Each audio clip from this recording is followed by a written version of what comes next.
एका एका आमदाराची 10-10 लाख बोली आहे. आज तर तो कोट्यापर्यंत आकडा आहे. येतील ना. अरे प्रत्येक चौकामध्ये 100 बाय 25चे फ्लेक्स, एक एक बॅनर, 5 नाही 10-10 हजाराचा एक एक बॅनर आहे. अरे आला कुठून पैसा? आमच्या गावगाड्यातल्या 50% लोकांनी काही टॅक्स भरला की नाही?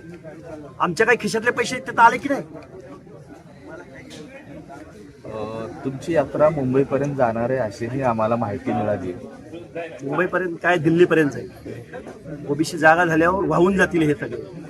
त्यांची जी कोल्हेकोई चालू आहे ना, हे लबाडांचं भामट्या लोकांचं हे मंडल यात्रा वगैरे. और बीपी मंडल कोण होते? त्यांचा सामाजिक न्याय म्हणजे काय? घरामध्ये 450 संस्थांचं पद घेऊन बसलेले शरदचंद्रजी पवार मंडळ आयोगाच्या नावानं म्हणजे काय भामटेगिरी करतायत ओबीसीच्या बाबत मध्ये. जरांगेला समजावून सांगा की तुमच्या सातपुतेला सांगा, काय ते बजरंग सोनवणेला सांगायला सांगा ना तिथं.